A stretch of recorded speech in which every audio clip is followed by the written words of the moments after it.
He tossed the keys across the table. I heard them before I saw the metal clinking, glass tipping. The little BMW fob slid across the white linen like a stone skipping water, straight into her lap.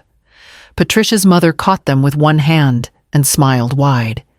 "She drives better," James said loud enough to cut through the chatter. "Mom's too old for this kind of car." They laughed, all of them. The waiter paused mid-pour. My fork hung in the air. I was still chewing when my son erased me in front of 12 people I'd fed. "That's your gift," Evelyn Patricia added, raising her glass. "A car that won't go to waste." It wasn't a joke. No one winked. No one flinched.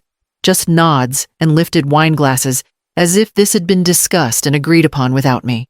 I sat there, frozen. Still in my chair. Still paying for the meal. Still the owner of that car. Or so I thought. The steak on my plate had gone cold. I couldn't taste it anyway. Blood rushed in my ears. My hand shook, but I set my wine down gently. I refused to break anything. My son leaned back, proud. "Don't be dramatic, Mom. It's just a car. Let her use it. You barely drive. I barely breathe, apparently. You can have the Camry." "It's more your speed," Patricia offered, like she was doing me a favor, like the car I drove before wasn't already mine. They all chuckled again. Her father, her sisters, even her cousin's teenage son, who barely knew me. All of them smiling like I had just been handed a rocking chair and told to sit in the corner quietly. No one defended me. Not my niece. Not my neighbor who tagged along.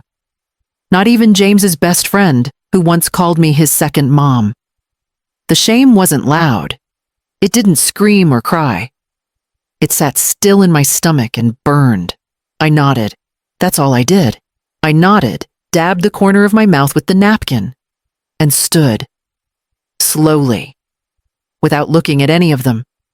My chair scraped the tile, the only sound I allowed myself. I walked past them, past the server holding a cake I'd ordered past the coat stand, where James's jacket hung with the house key I gave him still inside. Outside, I didn't cry. I sat in the parking lot on the curb, hands folded, watching the sun drop behind the hill. The car wasn't there. Patricia's mother had already driven off in it. My car. My name on the title. My insurance. Gone. They didn't say goodbye. They didn't even call to check if I made it home. I took the bus. 40 minutes, 2 transfers, and a man snoring next to me in the back seat. When I got home, the porch light was still on. I sat on the front step for a long time before going in. And in the dark, I did something I hadn't done in years. I opened the drawer in the hallway, the one no one checks, not even James when he still lived here. Inside was the file. Papers, proof, copies, backups, the title, the GPS install, the policy, and the receipt. Still warm from the heater, still real, still mine. I reversed the Camry out of the garage without turning on the radio. No calls, no messages, just the soft hum of tires and the click of the blinker like a metronome for the silence in my head. I took the long way home. Past the high school where I used to wait for James in the carpool lane thermos of hot chocolate in the passenger seat. He never said thanks. Not once. Just got in, slammed the door, scrolled his phone. I told myself that was teenage stuff. That he'd grow out of it. He didn't. I stopped at the gas station. Didn't need fuel. I just needed to sit somewhere that wasn't my house. Somewhere where the world kept moving. The teenager behind the counter smiled. Called me ma'am. Made me feel like a person. I bought a small black coffee. No cream, no sugar. Sat in the driver's seat and drank it with both hands. Didn't cry. Didn't talk. Didn't plan. Just sat. By the time I got home, it was dark. My porch light flickered. I'd meant to change that bulb last week. Inside, I hung up my coat and placed my keys on the hook labeled Camry. The BMW hook was still there, empty. I turned off every light in the house and sat at the kitchen table. No music. No TV. Just me and the sound of the refrigerator buzzing low in the corner. I thought about the day I bought James his first car, a used Honda Civic with a dent in the bumper. I had to cash in a savings bond early. Sold my gold bracelet, the one my mother gave me when I turned 30. He didn't hug me, didn't smile, just grabbed the keys and said, "It better have Bluetooth." I remember standing on the porch that day too, watching him drive away. And now, all these years later, I'd watched someone else drive off in mine. The BMW was the first thing I ever bought just for me. Not for James, not for groceries, not for errands or rides or holidays. Just me. It took 18 months of saving, cutting corners, canceling cable, cooking every meal. I had spreadsheets. I had a jar on the fridge labeled "No Excuses." But I never thought I'd have to defend it. Not from my son. I stared at the empty hook on the wall, then turned to the drawer again. Opened it slow. Touched the folder, still there. Still real. Then I opened another drawer. One I hadn't touched in years. Inside a prepaid phone, dusty, but charged. I bought it back when Patricia first started talking over me at family dinners. No contacts, no apps, just the essentials. I turned it on, just in case. Then I wrote a name on a sticky note, folded it, slipped it under the binder. A name James wouldn't recognize. But she'd remember me. She always did. I pressed send. The message sat there. Delivered. Not read. 3 days. No reply from James. Not even a thumbs up. It wasn't a question, just a reminder: doctor's appointment Wednesday. Yearly checkup. He used to call after those. Now silence. At first I checked my phone every hour. Then I stopped checking. The ache was slow, not sharp, like paper cuts on the same hand over and over. Patricia texted me once, just once. "You're being overly emotional. Let it go. It's just a car." I read it twice. I didn't reply. I let that sit there too. The following Sunday, I walked by their house. Not to knock, just to see. The BMW was parked outside, clean, polished windows down, like a prize. A delivery guy stood at the front door with a box of takeout. I heard Patricia laugh. "It's from my husband's mother," she said sweetly, tipping the man. She didn't mean me. Not anymore. I turned away. Didn't say a word. I walked 3 extra blocks just to avoid that street again. My birthday came. No call, no card, no knock. I baked myself a small cake, just enough for one. Chocolate, no frosting. Ate it off a paper plate while the news droned in the background. At 9:12 p.m., my phone lit up. "Happy birthday, Evelyn," from the dentist's office reminder system. I turned it face down. 2 days later, I went to the market. Ran into Patricia's sister near the frozen section. She smiled like she didn't know what happened. Small talk. Then this, "Oh, Patricia says you're downsizing soon. That you're not really driving much anymore." I stared at her cart. Frozen waffles. Baby formula. Expensive coffee. She kept smiling. I nodded once. Walked away.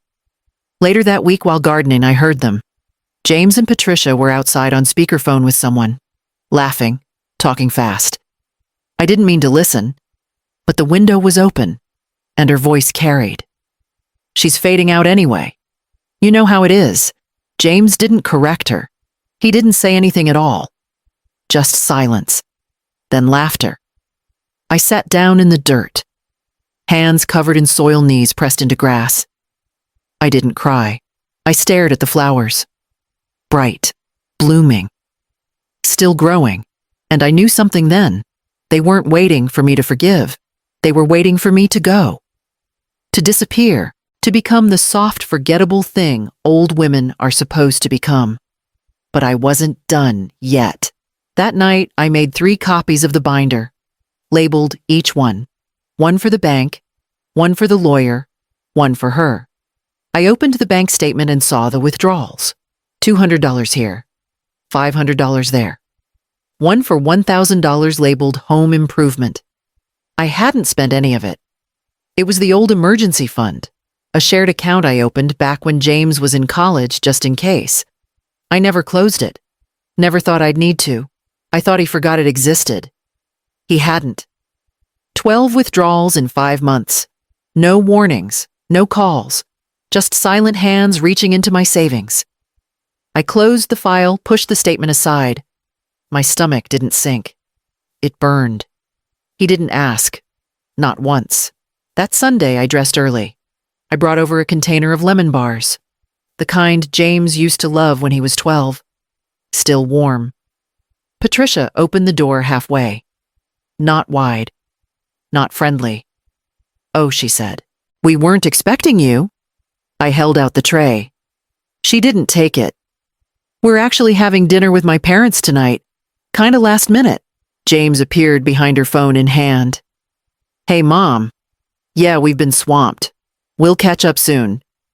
He didn't step outside. He didn't offer to reschedule. I stood there holding dessert for people who'd already eaten elsewhere. I drove home. Didn't turn on the radio. Didn't eat. That night, I looked for my spare key drawer. The one with labeled tags. Front door. James was missing. I texted. "Do you still have the house key? Just want to check." No reply. 3 days later, I got a message. "We'll return it when we get a chance." They never did. A week passed. Then 2. I called his office. Receptionist said he was unavailable, asked if I wanted to leave a message. "I'm his mother," I said. Pause. "Okay," she answered. "I'll let him know you called." She didn't ask my name. The next time I went to the grocery store, I saw Patricia and her mother in the produce section, laughing, picking avocados. They didn't see me. Or they pretended not to. Either way, I stood in the cereal aisle for 20 minutes just to avoid walking past them. The lock on my door hadn't changed, but something else had. The way neighbors waved fewer now, shorter, like they knew something I didn't. Like I'd become an echo of a person who used to be included. I made coffee. Sat by the window. Watched the BMW pull into their driveway across town. Yes, I still tracked it. Watched as Patricia's mother got out, tossed her scarf over her shoulder, and beeped the lock like it was hers. She used to drive a beat-up sedan. Now she drove my silence. I pulled out the prepaid phone. 1 missed call. Blocked number. No voicemail. I deleted it. Then I opened the binder again. Checked the notarized title. Still mine. Still valid. Still loaded. I opened the drawer and pulled out the binder. Laid everything flat on the table. No music, no noise. Just papers and proof. The title still in my name. The insurance policy theft coverage included. The receipt for the GPS tracker installed 5 days before Patricia's mother took the keys. I hadn't told anyone, not even the technician. He worked fast, didn't ask questions, just smiled and said, "Smart move, ma'am," before sliding the device under the rear axle. I kept the invoice. Next came the phone. Not the one James helped me set up. The old one. The quiet one. I tapped the folder icon. Opened the voice memo app. Play. "You're too old for this kind of car, Mom." That was James. His voice. Clear, recorded from my pocket, the fabric muffling only the edges. You could hear Patricia snickering in the background, her mother clapping. "She drives better. You don't even use it. It's better this way." Better for who I saved the file under a new name. Labeled it what it was, coercion. There were others. Not long. Just snippets. Patricia on speaker saying things like, "She's not gonna do anything. Old people hate conflict. She'll fade out soon anyway."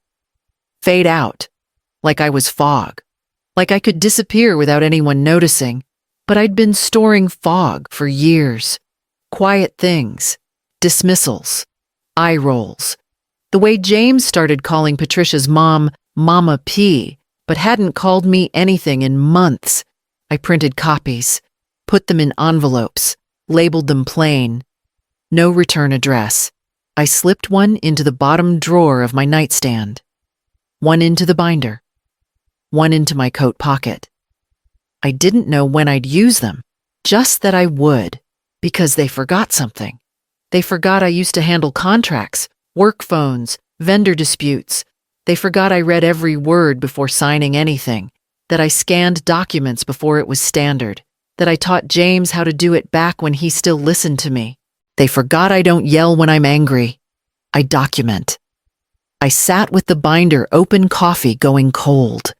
I flipped through the pages like chapters of someone else's life. Each one a reminder that they may have laughed louder, moved faster, played smarter, but I had receipts. I tucked everything back in order, closed the cover and stood. Then I opened the closet, reached for the safe, turned the dial with steady fingers. Inside the will, the copy of the house deed, the envelope from the lawyer. I placed the binder on top. Then I pulled out the key. The one Patricia doesn't know exists, the one James forgot I made, and I drove. I parked across the street and watched. Same BMW, same plates, same scratch on the left rim, but not the same driver. James stood beside it in a suit that didn't quite fit, talking fast, shaking hands with two men in polos. One of them nodded toward the car, impressed. James smiled wider. He opened the door for them like a chauffeur, gestured at the dashboard, the leather, the polished trim. His voice carried just enough companies growing fast. Clients expect a certain image now. They laughed, took selfies with the car. I stayed behind the tinted window of my Camry and gripped the steering wheel tight. That car was never his, never part of his company. But he was using it like a prop, like I was. Back home I logged in. Old habits, old passwords. He never changed them. The credit report loaded slow. 3 maxed cards, 1 flagged for missed payments. A personal loan opened last year with his name, and Patricia's co-signature defaulted. No wonder he hadn't called. He didn't want to face me, because every dollar I'd ever given him had gone into a hole he'd dug himself, and now he needed something shinier to cover the mess. He was leaning on Patricia's parents now, too. I saw the posts. Patricia tagging dinner with family next to a restaurant that didn't list prices on the menu. Her mother smiling behind a bottle of wine that cost more than my groceries for a week. They had their hooks in deep. But James had always been easy to steer if you spoke with certainty. If you filled in the silence first. That's what Patricia had learned. He needed someone to tell him he was still the golden son. And when I stopped saying it, she started. I shut the laptop, walked to the kitchen, made coffee. No cream, no sugar. I sipped slow, staring at the mug James gave me years ago. World's Best Mom in faded gold lettering. I remembered the day he bought it. We were at the boardwalk and he'd begged for cotton candy. I told him no. He pouted for an hour, but then he saw the mug in a dusty tourist shop. Said it looked like me, simple but strong. He was 7. He meant it then. Now he was selling a version of himself that needed me silent and invisible. Needed me useful. I wasn't his mother anymore. I was his bank, his backstory, his brand. I washed the mug, dried it with a towel, placed it back in the cabinet. Then I opened the bottom drawer, pulled out the envelope labeled Kelly. She'd been my accountant's assistant 20 years ago. Quiet, smart, kind eyes. Helped me navigate things when Paul died. We kept in touch. Her handwriting was still on the corner of the folder. I called her. She answered on the 3rd ring. Hello, it's Evelyn. I paused. I need help with something. Quiet help. I rang the doorbell. Linda opened it halfway. Not a hug, not a smile. Just a polite lean. I wasn't expecting you, Aunt Ev, she said. I won't stay long. I stepped inside anyway. Her living room smelled like microwave popcorn and scented candles. Too sweet. Too loud. She motioned toward the couch, but didn't sit. I heard about the car, she said. glancing at her phone. Patricia mentioned it. I said nothing. Linda waited, then added, maybe she's just trying to help. You know, James is under a lot of pressure. I looked at the walls. Her kids' school pictures lined them.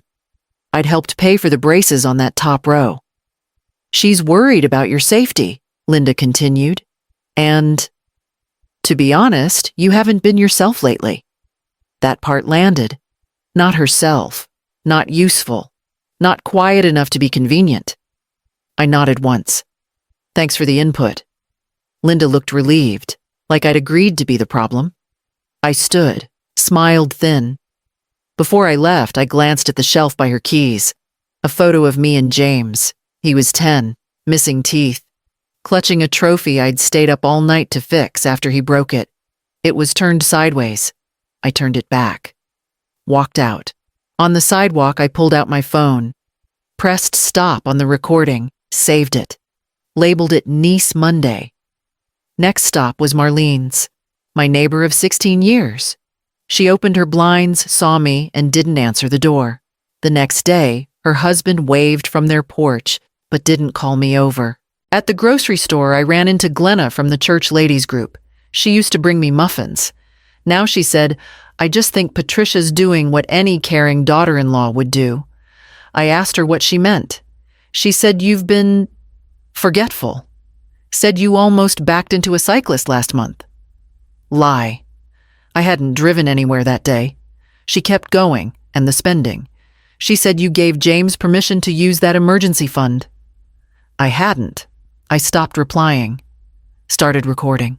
That night I played them back. The voices, the tone. So gentle, so reasonable, so distant. They weren't yelling. They weren't cruel. They were rewriting me. Silently. One lowered expectation at a time. Maybe she's lonely. She's older now. She probably doesn't remember everything clearly.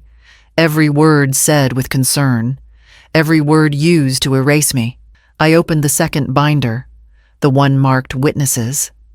I added names, dates, snippets. Patricia was laying groundwork, planting seeds, making sure when I finally fought back it would look like confusion, not truth. They'd already chosen who to believe, so I chose what to record. I backed up the files, sent them to Kelly's encrypted folder. Then I sat in my chair, the one near the window, the one with the broken armrest James used to fix every summer. I stared at the street. The BMW drove by. Patricia's mother behind the wheel, sunglasses, smile. She didn't even look toward my house. They had the car. They had the narrative. But I had the records. And I wasn't done. I picked up the phone and dialed Richard's direct line. He answered on the second ring. Richard Lewis. It's Evelyn. A pause. Then warmth. Well, I'll be damned. Evelyn Harker. Still saving lives. Just mine this time. Another pause. Shorter. Sharper. How soon can you see me? Come in tomorrow. First thing. I hung up. Didn't exhale. That night, I sat on the floor and pulled out the filing cabinet. Everything went on the rug, old statements, house deeds, retirement documents, trust paperwork. James never bothered to ask about. I made piles. I labeled them active pending leverage. I slept in the chair. By 8 a.m., I was at Richard's office. Same carpet, same framed diploma, same man who once cried at my kitchen table when his wife took everything but the dog. You were the only person who didn't pity me, he said back then. Now he didn't offer pity either. Just a yellow pad and a pen. Walk me through it. I did. Every word calm, every detail sharp. When I finished, he leaned back. They think you're weak. I handed him the updated will draft I'd printed myself. He skimmed it, nodded. You want it airtight, waterproof? You want them to know not yet. He slid the paper aside. And the car. Still in my name. Tracker, still live. Richard smiled. Then we start today. We signed. I transferred accounts. He drafted powers of attorney ones that no longer included James in any capacity. I ordered a full audit of every account James had ever touched, every fund I'd shared, every penny they thought I'd forgotten. Back home, I changed my number, set the old one to voicemail only. Every call now records automatically, every message transcribed. Stored. I upgraded the home security. Quietly, installed hidden cameras on the porch and hallway. Motion triggered. High resolution. People notice when you raise your voice. They don't notice when you raise your standards. Kelly handled the digital backups, encrypted folders, multiple drives, each labeled with quiet names, taxes, vehicles, inheritances. The one labeled response stayed on my desk. I played one of the files. She's losing it. We're doing what's best for her. She won't even remember this in 6 months. They'd said it so often they started believing it. But every signature I made was legal. Every login was mine. Every account had two-factor authentication with codes they'd never guess. I drank my coffee slowly that night. Black. Still hot. My phone buzzed. New voicemail. James. Hey, Mom. Just wanted to check in. Haven't heard from you. Hope everything's okay. Patricia says you've been distant. I forwarded the transcript to Kelly, saved the audio, filed it under tone, performative concern. Then I opened the response folder, added one more document, titled it, Sequence Begins. I opened the app, watched the dot move again. Wednesday, 3rd, 42 p.m., the BMW left Patricia's driveway, turned south. 22 minutes to the yoga studio. 37 minutes parked. Back north. Grocery store. 10-minute stop. Then home. I wrote it down. Date, time, route, duration. Every trip logged, every mile noted. Next file, use clause. Comprehensive coverage. I highlighted the paragraph vehicle usage by unauthorized parties constitutes grounds for claim denial and full legal liability transfer. Next page, title copy. My name, only mine. Next tab, photos. VIN, plates. Interior before transfer. Clean leather. No damage. I flipped to the back pocket. Insurance declarations. Clauses circled. I punched holes in each sheet and placed them in the blue binder. Then I labeled the spine, in case I forget. Not because I would, but because they needed to believe I might. Let them think I was fading. Let them think I was keeping memories. They never checked the dates on my notes.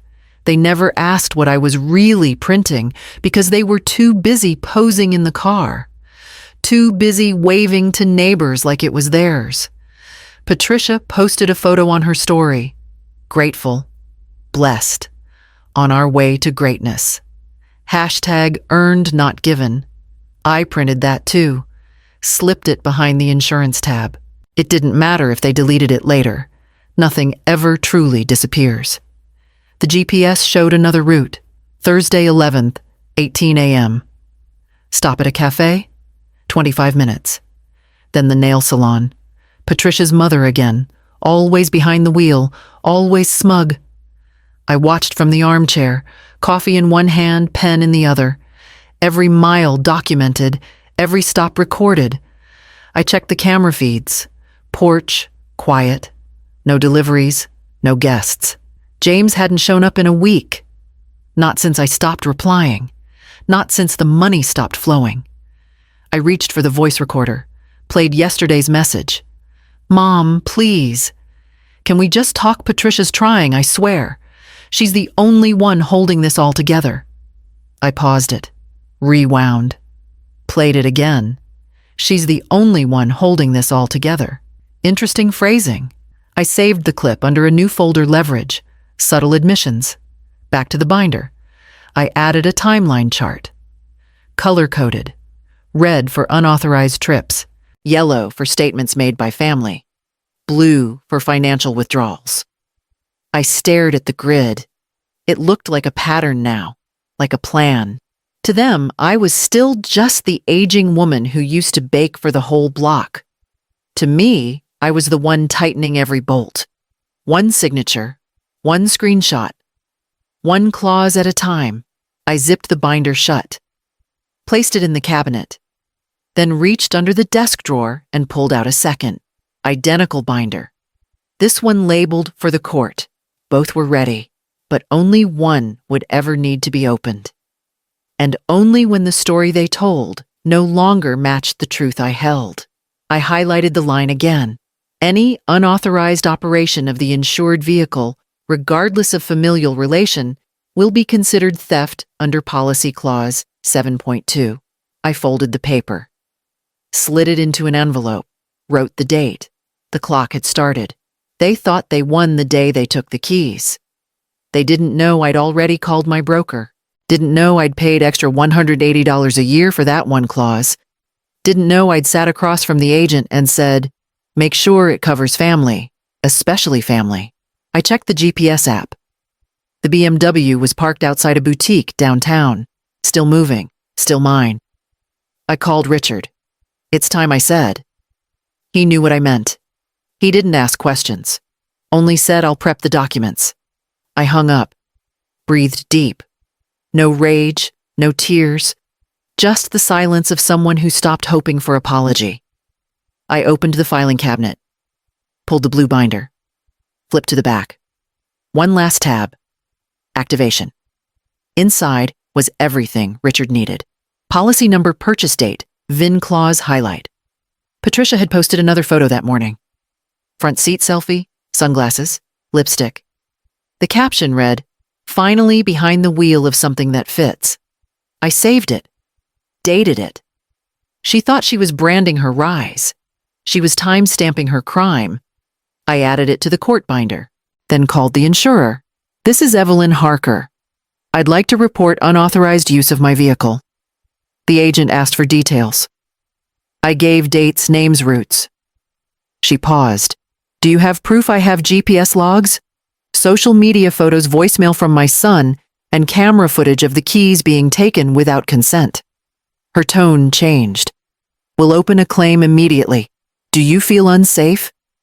"No, just thorough." "We'll notify law enforcement. You'll be contacted soon."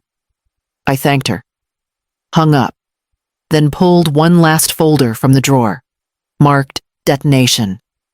It wasn't about revenge. It was about correction. They had built a story. Respectful son, helpful daughter-in-law, fragile mother. Now I was unraveling it, not by shouting, by letting their own actions speak with timestamps and contracts as subtitles. The car was a symbol, but the clause was the tripwire. They'd crossed it, and they were still smiling for the camera. I walked into Richard's office with 2 binders and 0 apologies. He cleared his desk. I opened the one labeled "For the Court." Inside, maps, logs, receipts, emails, screenshots, timestamps. He flipped through the pages, slowly nodding once, twice, then faster. "This is clean," he said. "No, it's surgical." He smiled. "You ready for this?" I was ready the moment he dropped the keys into her hand. I passed him the envelope marked activation. He read the clause. His expression hardened. "Clause 7.2. You really bought this months ago, 3 weeks before they took the car." He shook his head. "You knew? I didn't know when, but I knew who." He tapped the desk. "I'll file with the district office. It'll be real by tomorrow morning." I stood. I have one more stop. Back in the car, my other car, I drove across town to a garage with no sign, no website, and no Yelp reviews. Just a rusted door and a man named Walter. We worked together for 16 years. Armored trucks, surveillance, recon before GPS was common. He never called me Evelyn. Always Hark. He saw me pull up and said, "They finally took it, didn't they?" I nodded. He pulled a rag from his back pocket. "You want it back or you want it documented?" "Both." He leaned in. "Same tracker system, military grade, hidden in the undercarriage, still clean. Send me the access." I handed him the burner phone preloaded with the GPS app and secure login. He whistled when he saw the data. This many trips, mostly her, sometimes him. You want me to run a full motion profile every stop, every turn, especially anything that smells like resale. Walter nodded.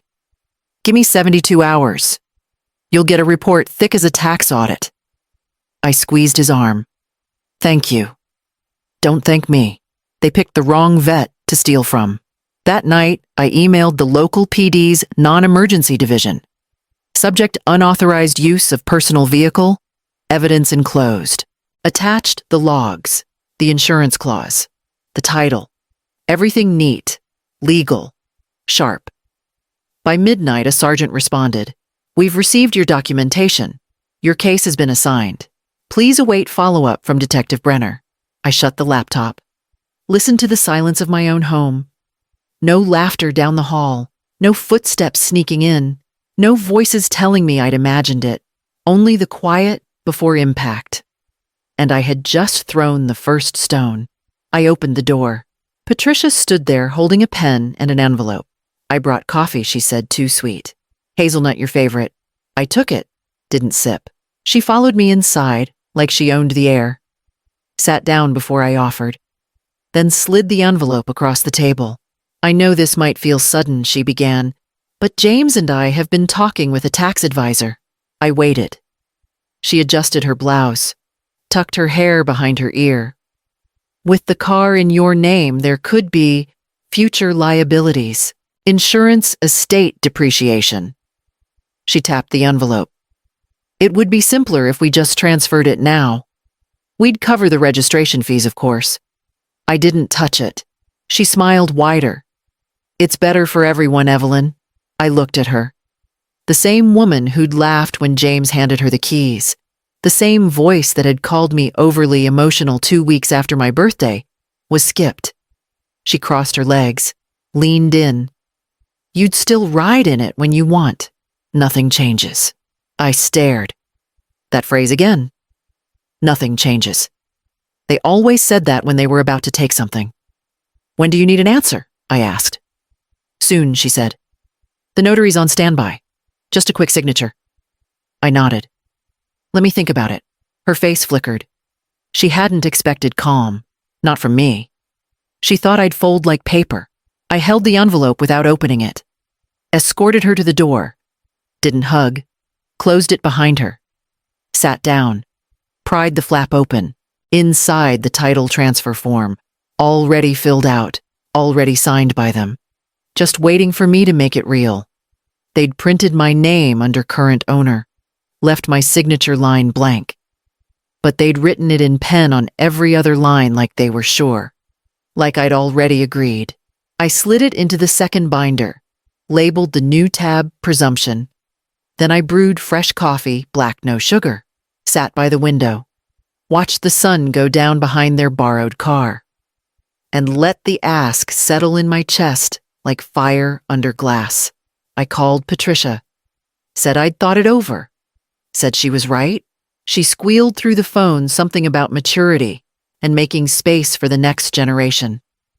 I bit my tongue hard enough to taste iron. Come for dinner, I told her. Both of you. Let's do it right. That night, I set the table like I used to. Linen napkins, the good dishes, roast chicken in the oven. James's favorite, though he never noticed when I stopped making it. They showed up 10 minutes late, empty-handed, overdressed. James kissed my cheek like a formality. Patricia called the wine cute. I poured it anyway. We sat. We ate. I listened. James talked about networking. Patricia talked about stress. Neither asked how I'd been. When the plates were half clean and the tension eased, I stood and said, I'll do it. I'll sign the form. Patricia lit up. Really? James grabbed my hand. Thank you, Mom. Finally doing the right thing. I smiled. Of course. I brought out the envelope, laid it on the table like a peace offering. James passed me the pen. I held it, let it hover, then signed. Not my real signature, just enough ink to mimic the strokes. They didn't check. Just grabbed the paper. Patricia folded it fast. shoved it into her purse like it might vanish. I refilled her wine, watched her drink, watched James lean back in my chair like a king, like he'd won something. I smiled again, warm, small, almost grateful. They saw surrender. They didn't see the recorder in my pocket. Didn't see the ink that would fade in 48 hours, vanishing ink I'd ordered 3 weeks ago. Didn't see the duplicate form time-stamped and notarized, already filed with Richard. They thanked me on the way out. James even hugged me. Said I knew you'd come around. I waved from the porch, let the door close softly behind them. Then I walked to the cabinet, pulled out the final envelope. Labeled Witnesses. I opened it, breathed once, and began the next phase. I flipped the burgers while Patricia live-streamed my car. Her voice rang over the yard like a sales pitch. "Technically mine now," she said, laughing into the phone. "Just had to deal with some paperwork." James handled it. He posed beside the BMW like it came from his wallet. I kept grilling. They didn't offer help. Didn't ask if I needed anything. Just poured wine, snapped photos, tagged people I'd never met. Patricia tossed the keys in the air for her audience. Caught them with flair. Luxury should be earned right. She didn't notice me watching.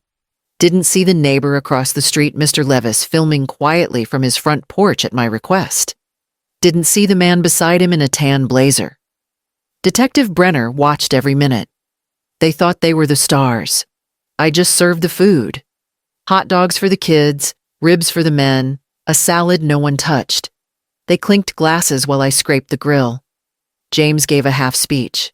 Something about moving forward, building legacy, honoring family. They applauded. I smiled. Kept passing out paper plates. The phone kept recording. Patricia showed off the car's interior. Zoomed in on the new phone mount, the trunk space, the leather seats. "Look at this," she said to the camera. I swear, the moment she handed over the title, it was like, finally, a new chapter. James nodded along, chewing steak like it was victory. She opened the sunroof. "BMW life," she said, laughing again. "God, it's so nice not to worry about borrowing anymore." I handed a plate to my niece. Didn't say a word. Didn't need to. The detective beside Mr. Levis already had what he needed. Time, location, admission, public bragging. They gave it all freely.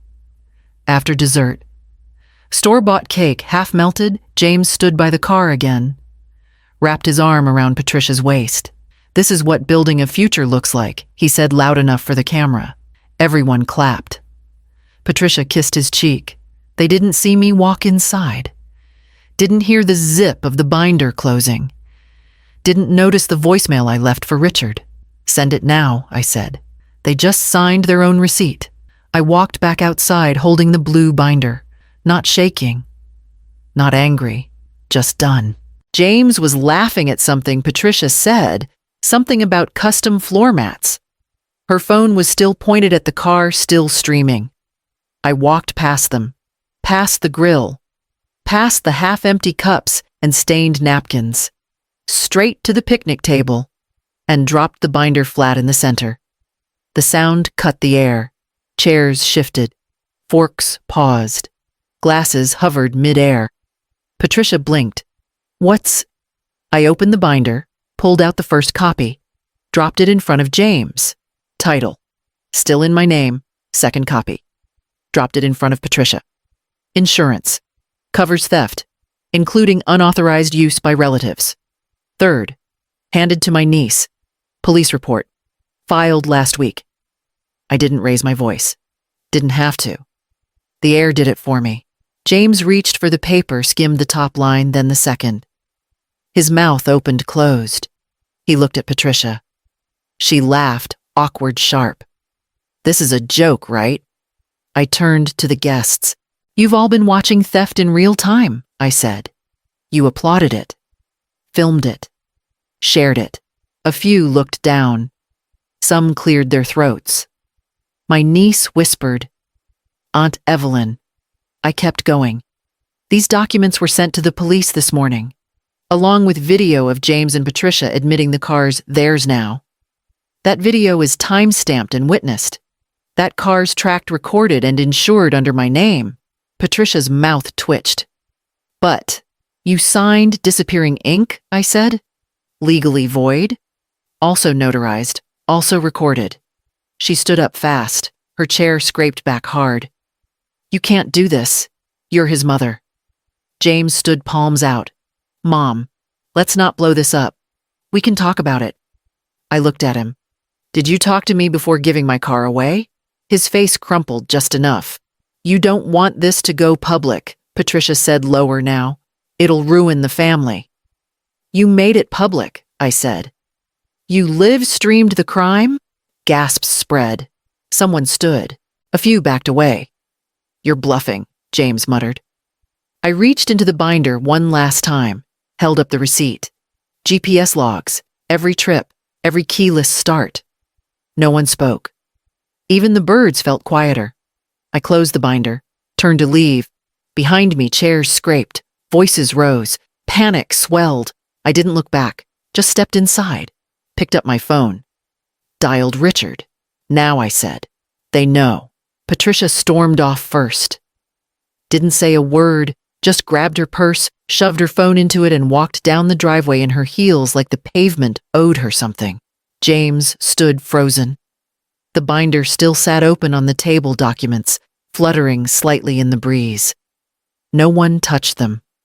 I placed the GPS printouts down, one by one, each sheet marked with dates, times, streets, miles, start, stop, repeat. You drove to 5 client meetings. James, I said, 2 of them out of state, 3 nights in hotels, my car, my gas, my insurance.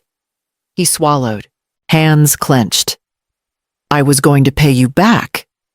You never asked. He looked around, seeking support. No one met his eyes. The niece who once invited me for Sunday lunches stared at the table. The neighbor who'd laughed when Patricia toasted her car now shifted in his seat like it had burned him. I didn't know she'd post the video, James said, voice lower now. I didn't know she'd. But you knew you didn't own it. I didn't yell, didn't cry. I just stood still. He stepped forward, tried to explain something about optics, about trying to look successful, about just needing a little time to bounce back.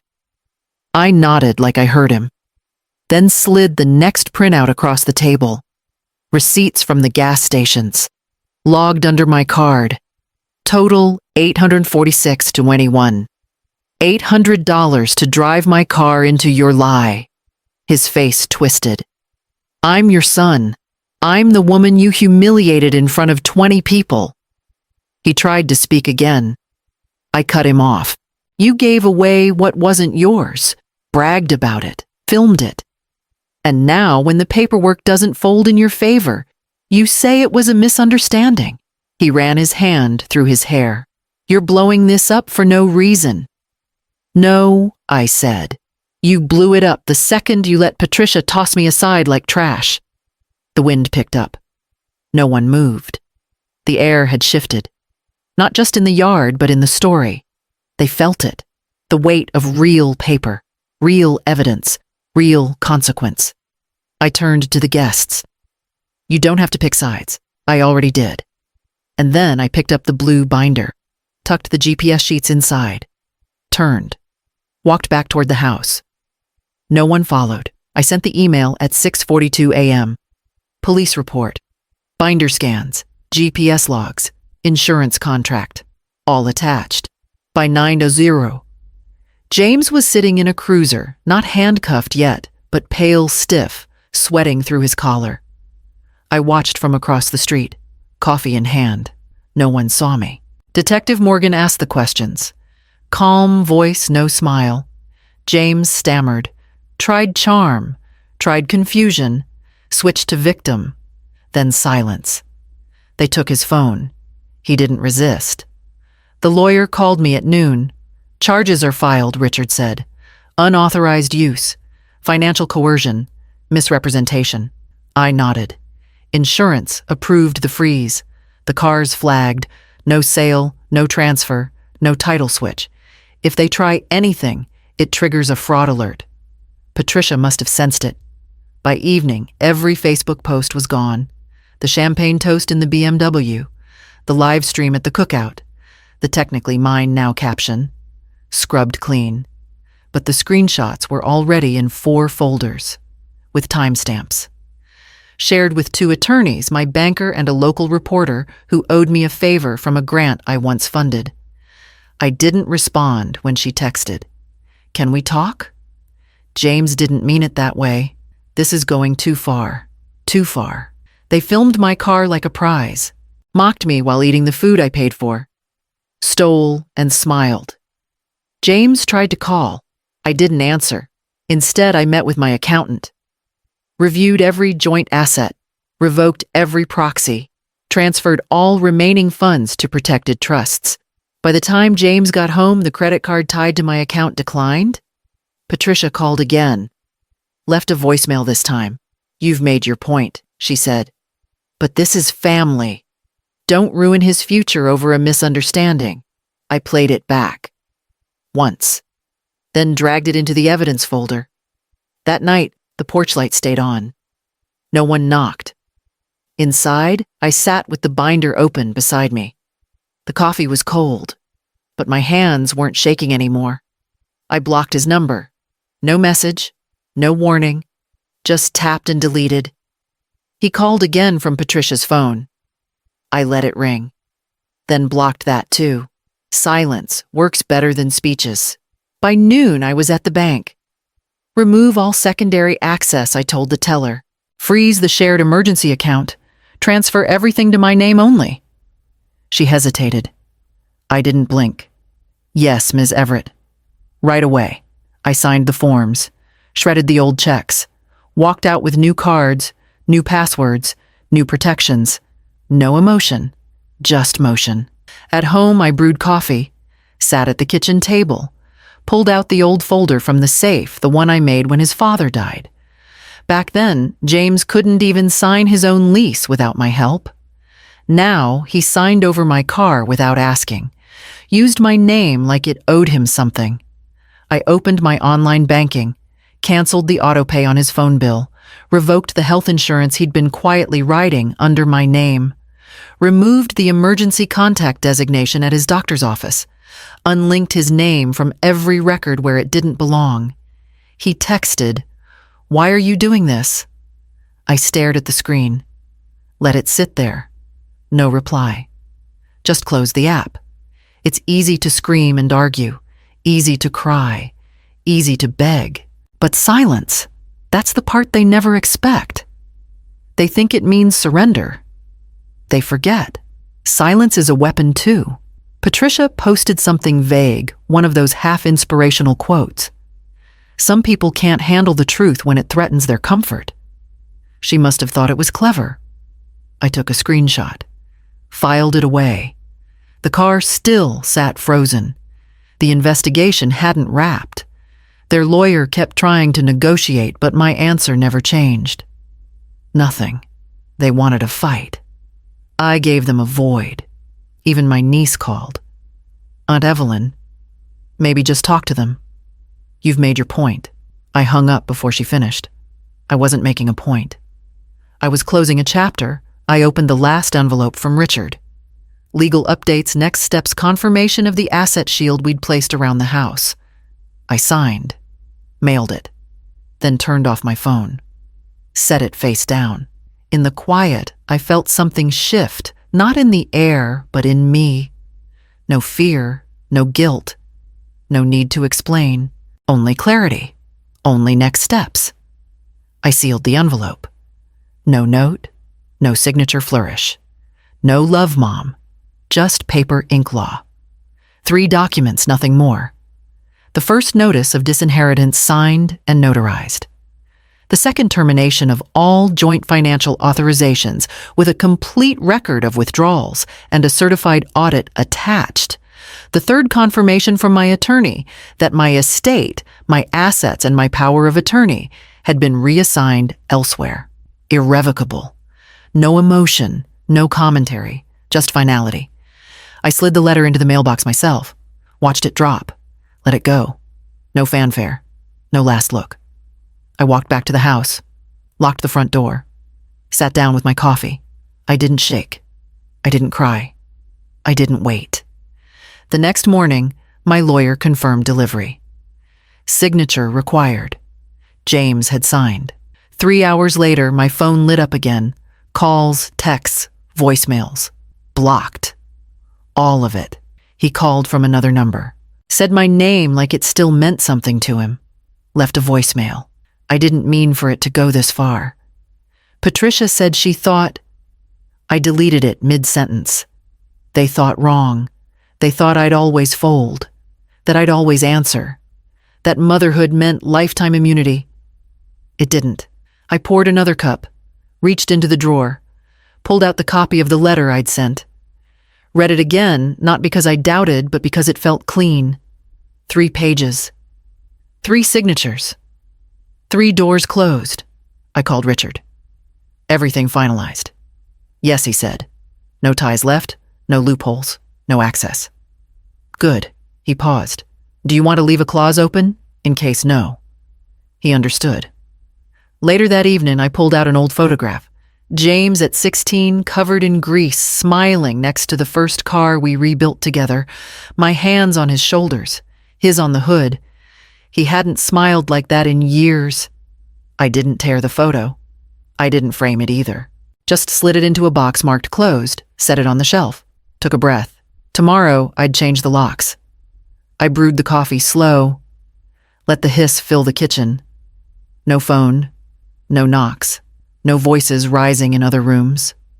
Just the sound of my own morning. I opened the back door, stepped out onto the porch barefoot. The wood still held warmth from yesterday's sun. The BMW sat in the driveway, clean, still, facing the road but not going anywhere. I sipped. The porch creaked as I sat. No one was watching, no one circling for favors, no one asking if I'd thought things through. The cup fit in my hands like it used to. Before all the names and obligations got in the way, the keys glinted from the table. I picked them up, walked back inside, hung them on the hook by the door. That hook had once held dog leashes. A set of James's spares, a note from my late husband that read, "Don't forget me." Now it held only one thing, a single key ring, a small engraved tag. Mine. I didn't smile. I didn't need to. The silence said it for me. The car was mine. The house was mine. My name was the only one on the deeds, the accounts, the documents. My time was mine too. I poured a second cup, took it back out with me. Watched the wind move through the yard. One bird landed on the edge of the railing, fluttered, then took off again. No hesitation. I thought about hesitation. How long I lived inside it. How long I waited to be seen, heard loved right. And how none of it came until I stopped asking. They'd come to take what I had. They left with nothing but their own names on the paperwork as defendants. I didn't need to slam doors. I didn't need revenge speeches. I just needed a key. And a hook. And the word mine. It held. I breathed. The kettle inside began to whistle. I didn't rush. Let it sing. Let it echo. Let it remind the house that it answered to me now.